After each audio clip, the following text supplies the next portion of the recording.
السلام علیکم ورحمۃ اللہ وبرکاتہ یا اخوان یا اہل القرآن یا اہل الاسلام، مرحبا بکم، خوش آمدید ہے آپ کا۔ اللہ تعالیٰ آپ سب کو خوش رکھے، محفوظ رکھے، اور اللہ تعالیٰ آپ کو زیادہ سے زیادہ خیر حاصل کرنے کی توفیق عطا فرمائے، آمین۔ ہم اپنے سلسلے کو آگے بڑھاتے ہیں، جس کا کہ عنوان ہے مسلمانوں پر قرآن کریم کے حقوق، اور اس سلسلے میں ہم جہاں تک ہم نے اپنا سفر طے کیا تھا وہ ہے کہ قرآن پر تدبر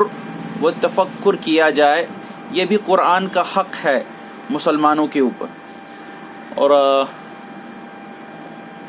آخری بار جب ہم اس تحریر کو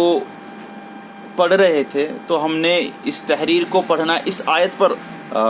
جو ہے اس کا وقف کیا تھا کہ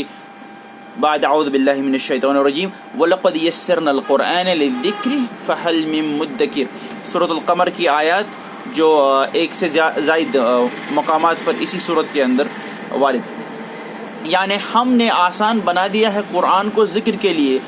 تو ہے کوئی یاد دہانی سے فائدہ اٹھانے والا؟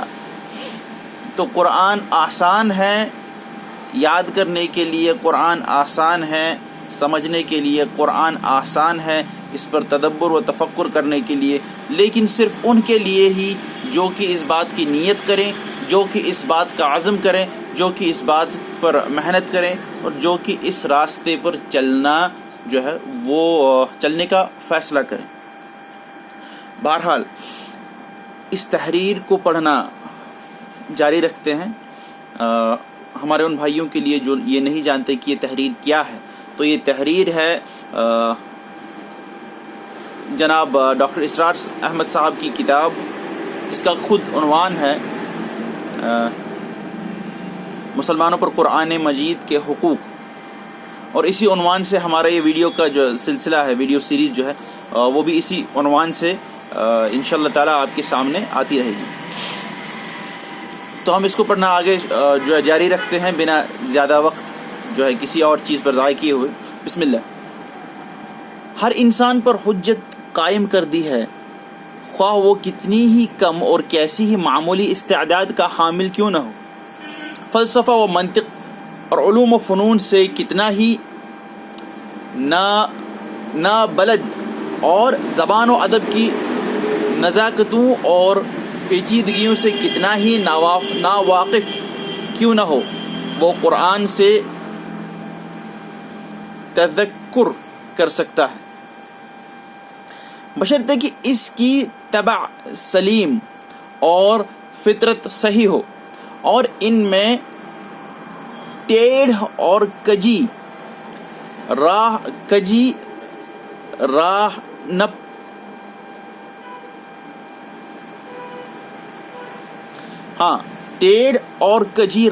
پا چکی ہو۔ کبھی کبھی مجھے بھی تھوڑا سا توقف کرنا پڑتا ہے تاکہ میں ان الفاظ کو صحیح سے ادا کر سکوں، غلط الفاظ کو ادا کرنے کا کوئی فائدہ ہے نہیں۔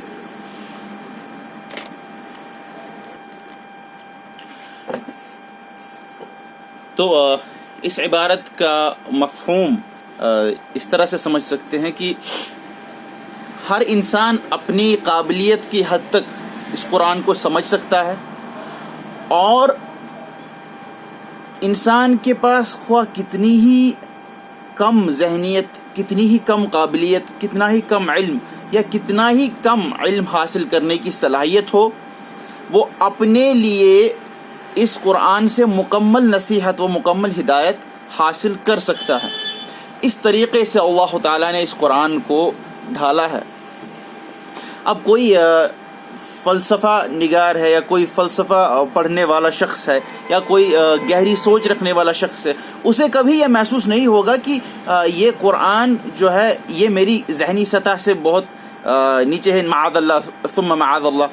یا اسے کبھی بھی ایسا محسوس نہیں ہوگا کہ اس قرآن میں جو فلسفے کا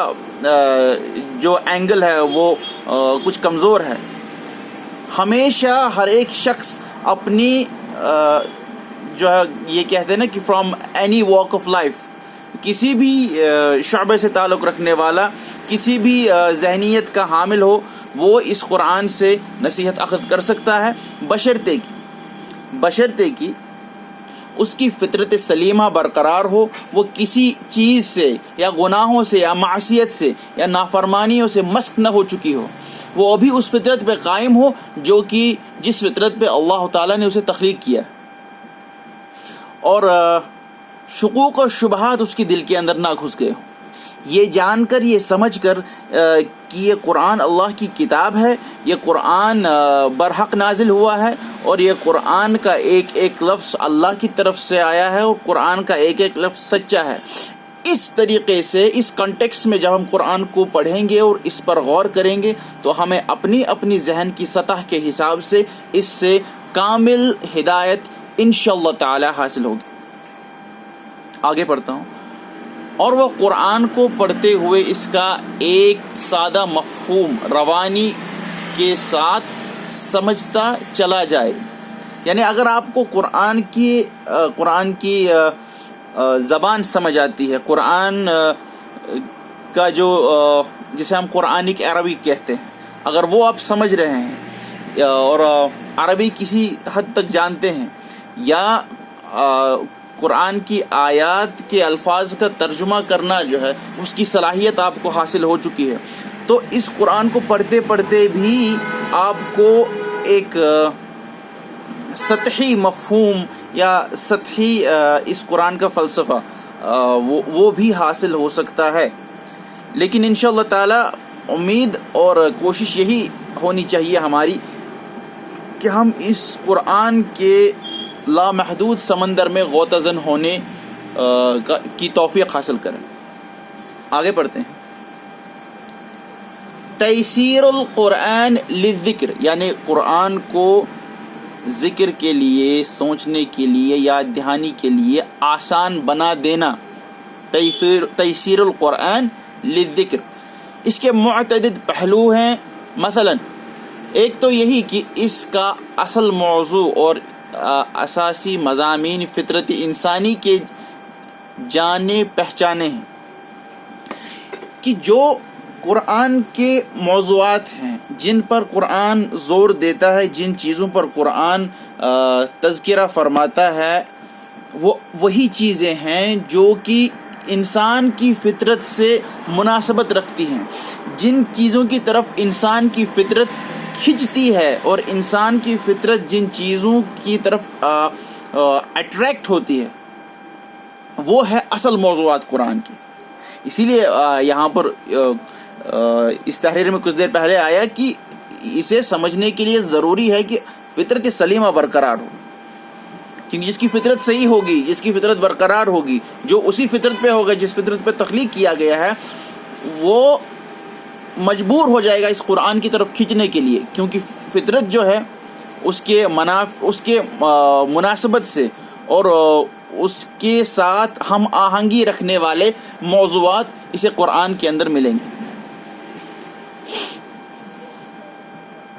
اور قرآن کو پڑھتے ہوئے ایک سلیم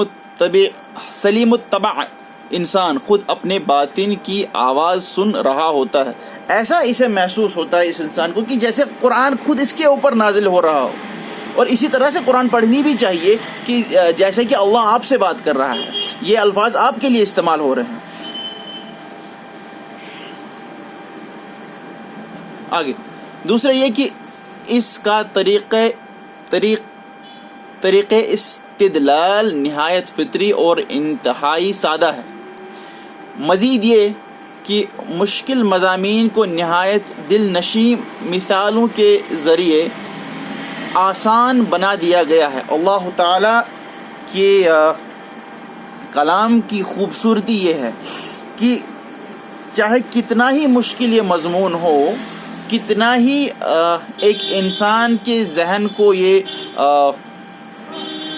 اس کا فہم حاصل ہونا مشکل محسوس ہو جائے، اللہ تعالیٰ کا کلام اس مضمون کو مثالوں کے ذریعے سے اتنا آسان بنا دیتا ہے کہ اسے سمجھنا جو ہے وہ ہر کسی کہ ہر کسی انسان کو اپنی ذہنی سطح کے حساب سے ممکن نظر آتا ہے۔ تیسرا یہ کہ اس کے باوجود کہ یہ ادب کا شاہکار اور فصاحت و بلاغت کی معراج ہے، اس بات کو ذہن میں رکھنا چاہیے کہ قرآن سے بڑی کوئی کتاب اس دنیا میں نہیں ہے، چاہے کسی بھی شعبے کو مد نظر رکھ کر اسے دیکھا جائے، خاص کر ادب کے معاملے میں، یعنی کہ جسے لٹریچر کہتے ہیں۔ There is no single book of literature present on the face of this earth which can compare itself with the Quran. کیونکہ قرآن اللہ کا کلام ہے، اس لیے یہ لازماً چوٹی کی کتاب ہے، اس میں علم بھی ہے جو چوٹی کا علم ہے۔ اس کی زبان عام طور پر نہایت آسان ہے، اور عربی زبان کی تھوڑی سی سوجھ بوجھ اور معمولی سا ذوق رکھنے والا شخص بھی بہت جلد اس سے مانوس ہو جاتا ہے، اور بہت ہی کم مقامات ایسے رہ جاتے ہیں جہاں ایسے شخص کو دقت پیش آتی ہے۔ ماشاء اللہ تبارک اللہ۔ اس بات کا جو تجربہ ہے وہ میں اپنے تھوڑے سے علم اور اپنی تھوڑی سی حقیر سی صلاحیت کے ساتھ بھی خود محسوس کرتا ہوں کہ جب بھی قرآن پڑھا جاتا ہے، جب بھی میں قرآن کریم کی تلاوت کرتا ہوں، تو جتنی بھی کچھ محدود علمیت میرے پاس عربی زبان کی ہے، اس کی مدد سے یا اس کا فائدہ اٹھا کر میں اس قرآن کے الفاظ کو الحمدللہ اس طرح سے پڑھ سکتا ہوں جیسے کہ براہ راست میں عربی ہی پڑھ رہا ہوں۔ یعنی پڑھ تو میں رہا ہوں عربی، لیکن عربی سمجھ نہیں رہا، مجھے اس کو ترجمہ کر کے اپنے ذہن کے اندر ترجمہ کر کے پھر سمجھنا پڑتا ہے، کیونکہ میں ایک عربی شخص نہیں ہوں۔ تو میں عربی شخص نہ ہوتے ہوئے بھی ہلکی سی سمجھ اور بوجھ یا ہلکی پھلکی عربی جاننے کے باوجود اس قرآن کو بہت آسانی سے سمجھ سکتا ہوں۔ تو میں آپ لوگوں کو بھی یہ دعوت دیتا ہوں، چاہے آپ عربی کتنا ہی جانتے ہوں یا نہ بھی جانتے ہوں، قرآن کو سمجھنے کی، قرآن پر اپنے ذہن کو صرف کرنے کی جو ہے وہ مشق کریں، کیونکہ یہی ہے صحیح راستہ ایک مسلمان کا، اور اس وقت ہمیں اس کی سب سے زیادہ ضرورت ہے۔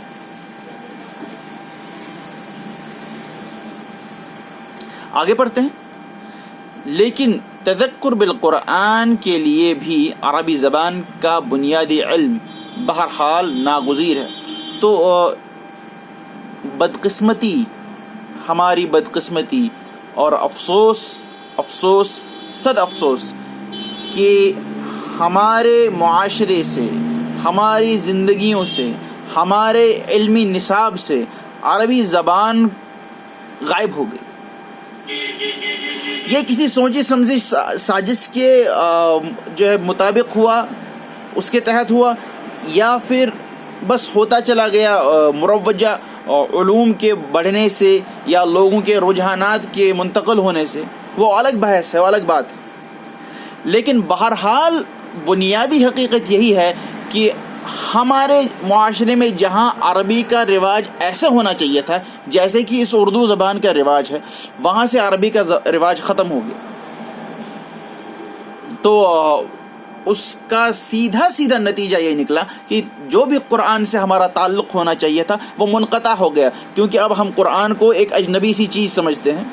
اور ہمیں اس کا ترجمہ پڑھ کر اسے سمجھنا پڑتا ہے۔ نہیں تو ہونا یہی چاہیے تھا کہ جس کسی انسان کو عربی آتی ہے وہ انسان اس قرآن کو براہ راست سمجھ سکے، لیکن ایسا نہیں ہو رہا۔ تو یہ افسوسناک صورتحال ہے، اسے بدلنا ہماری ذمہ داری ہے۔ ہم اپنے گھروں میں، اپنی تعلیمی اداروں میں، اپنے نصاب میں عربی کو اسی طرح شامل کرنا چاہیے جس طرح سے انگریزی کو، اردو کو، کشمیری کو یا کسی اور علم کو شامل کرتے ہیں۔ تو اس بات کو زیر ذہن رکھنا چاہیے کہ قرآن کو بھرپور طریقے سے اور اس طریقے سے جو طریقہ اس کا حق ہے سمجھنے کے لیے عربی زبان کا بنیادی علم بہت ضروری ہے،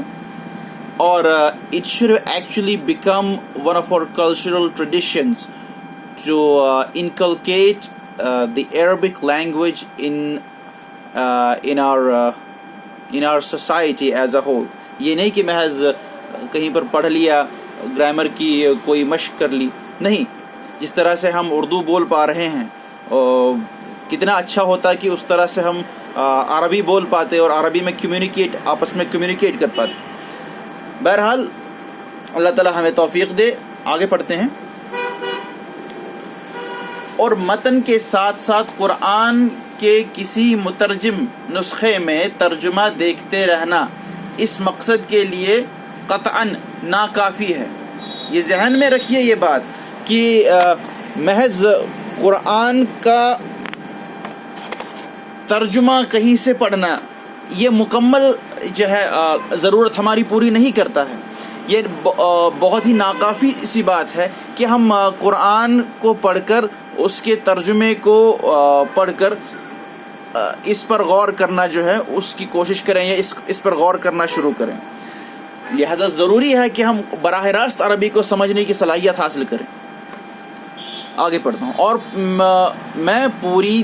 دیانت داری کے ساتھ ڈاکٹر اسرار احمد صاحب مرحوم یہاں پر اپنی طرف جو ہے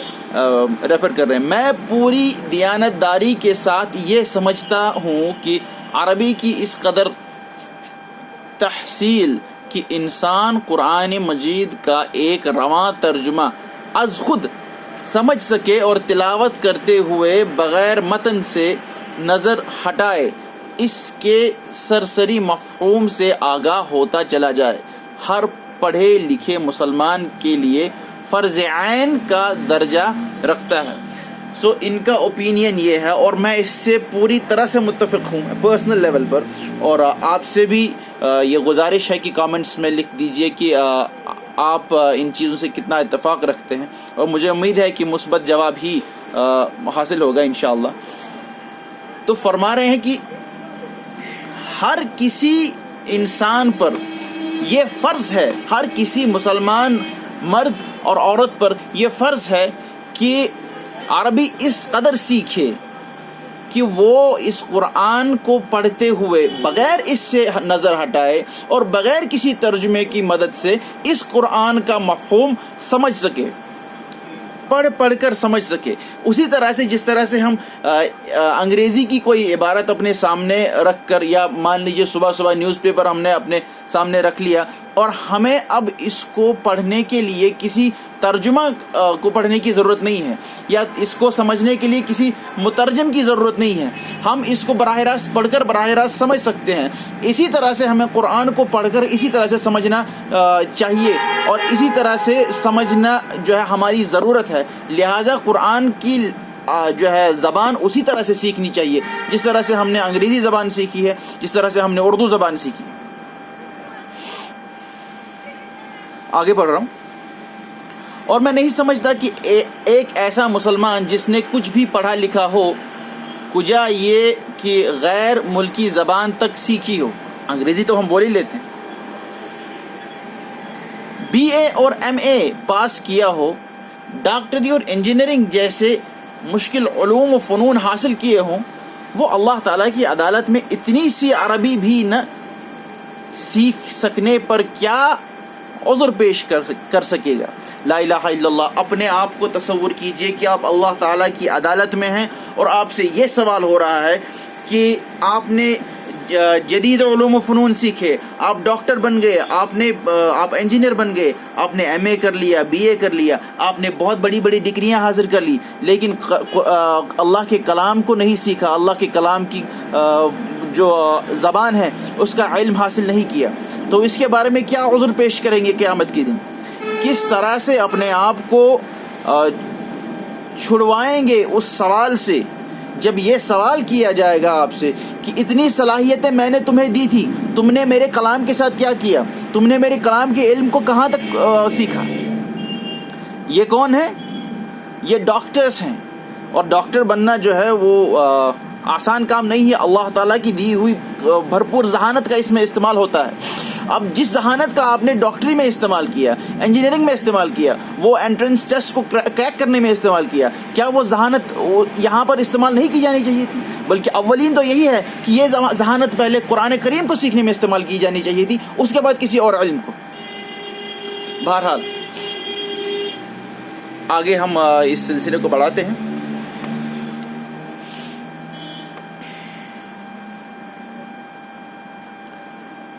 تو کیا عذر پیش کر سکے گا جس سے وہ اس کے کلام پاک کا فہم حاصل کر سکتا؟ حضرات, میں پوری خلوص و خیر خواہی کے ساتھ آپ سے یہ عرض کرتا ہوں کہ ایسے لوگوں کا عربی سیکھ کر قرآن کا فہم حاصل کرنے سے باز رہنا اللہ کے کلام کا تمسخر اور استہزاء ہی نہیں بلکہ اس کی تحقیر و توہین ہے. مجھے بہت میں پوری طرح سے سہمت ہوں اس بات سے, اور میں اپنی طرف سے بھی اس بات کو دہرانا چاہتا ہوں کہ اگر آپ جدید اور اعلیٰ علوم پڑھ چکے ہیں اور اس کے ساتھ ساتھ آپ کو قرآن کریم کے متن کے علاوہ, متن کو پڑھنے کے علاوہ اور کچھ نہیں آتا, قرآن کریم میں اور کوئی علم آپ کو حاصل نہیں ہے, صرف یہ کہ آپ اس کی تلاوت کر سکتے ہیں. بعض لوگ تو بڑے بڑی جو ہے صلاحیتوں سے لیس ہوتے ہیں اور اعلیٰ انہیں عہدے بھی ملے ہوئے ہوتے ہیں, لیکن انہیں قرآن کریم کو پڑھنے کا بھی جو ہے صحیح طریقہ معلوم نہیں ہوتا. قرآن کریم تو چھوڑیے, عربی کا لفظ بھی انہیں جو ہے پڑھنا معلوم نہیں ہوتا. تو ایسے لوگ در حقیقت قرآن کریم کی تحقیر کرتے ہیں, قرآن کریم کی توہین کرتے ہیں. وہ انسان جو عربی سیکھ سکتا ہو اور قرآن کریم کی زبان نہ سیکھے اور محض تلاوت پر ہی اکتفا کرے, وہ قرآن کریم کی شان میں گستاخی کر رہا ہے, وہ قرآن کریم کی توہین کر رہا ہے, وہ قرآن کریم کا مذاق اڑا رہا ہے. اس بات کو ذرا غور کر کے اپنے دل کے اندر کچھ وقت کے لیے اس پر توقف کریں, اس پر تدبر کریں. آپ کو محسوس ہوگا کہ آپ نے شاید وہ حق ادا نہیں کیا قرآن کا جو کہ آپ کو کرنا چاہیے تھا. اور آپ خود سوچ لیں کہ اپنے اس طرز عمل سے ہم اپنے آپ کو اللہ کی کیسی شدید, باز پرس اور کتنی سخت عقوبت کا مستحق بنا رہے ہیں. ارے بھائی, یہ عالم بنایا ہی اس لیے ہے اللہ نے تاکہ اس میں اللہ تعالیٰ کے قوانین نافذ ہوں, اور ہم پر یہ ذمہ داری ہے کہ ہم اللہ تعالیٰ کے احکامات اس